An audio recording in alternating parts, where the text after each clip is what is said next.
what we're doing today is some one-on-one work with your stroke. There's not too many people at practice today, so we're taking advantage of it. Right now what I'm watching is your blade work. Blade work is really great. So you consistently get your blade to the square, locked into position before it's time to go in. There is the slightest bit of dipping onto the water right before you place your oar into the water. You can see this tiny little splash when your blade is squaring up. That tells us that your handle level is changing right before the catch. That's not a deal breaker. Now, in regards to the first part of your body that moves back after your oars go into the water, that's what I'm most interested in. So I want you to watch this, and we're gonna even slow it down. But what you're gonna notice is that the moment that your oars go into the water, generally the first thing that happens is that your shoulders move away from your knees. And so that's our indicator that you are opening your back first. So you're changing the angle of your hips right off of the, right at the beginning of your stroke, which is essentially using the hip flexors first. And then you start to push down your legs to use your glutes. And so this is something that I know that you've been wanting to work on, because when you're in your quad, you're concerned that your stroke doesn't match your partner's. And this is a good concern, because you would be correct. If your partners are not doing this and they are driving first with their legs, then your stroke wouldn't match theirs. So in a moment here, we're going to get you doing the legs only drill. And we've had a lot of success where if you tell your brain, you trick your brain into thinking that it's doing the legs only drill, then you add in your back and you pull in with your arms. We really see the sequencing that we want. So I'm going to tell you through the megaphone.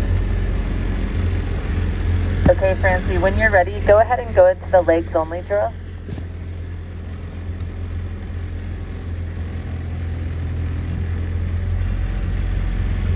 Yeah, okay.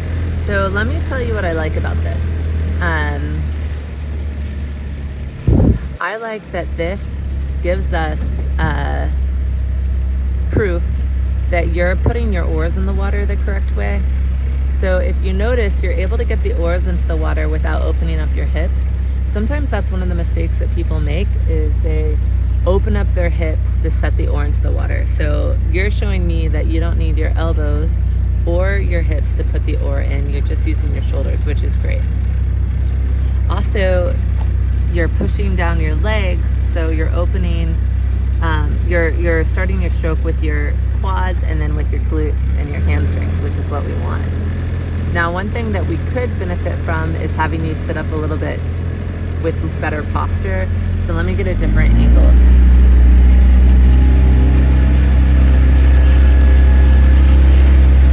Do you see how there's the curl at your shoulders?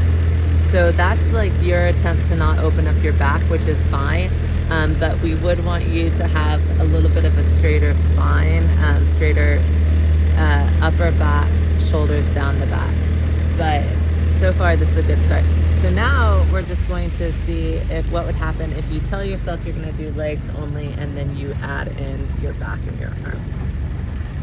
Good, so keep on rowing, and now go ahead and do that drill that we do where you tell yourself you're doing legs only, but then you allow yourself to use the back and the arms.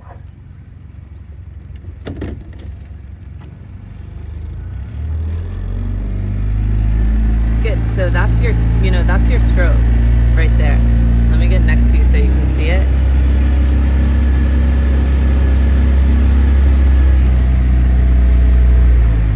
So a little bit of, a little loss of that good technique, but yeah, no, that's it. I mean, that's what we're looking for right there.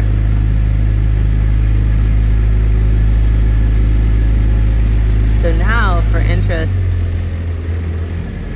we're gonna see if we can get you to multitask, which study after study tells us doesn't actually exist.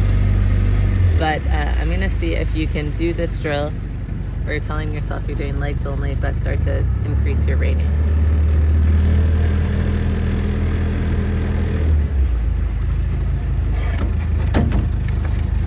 Good, so now the final part of the drill we're doing is where you do legs only, but you increase your rating.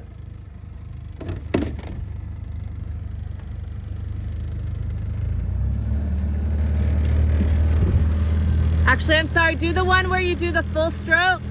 So legs, and you tell yourself you're doing legs only, but you do legs, back, and arms.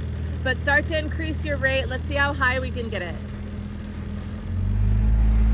There it is. Okay, so now we're no longer rowing accurately. So maybe it's also interconnected to really trying to crank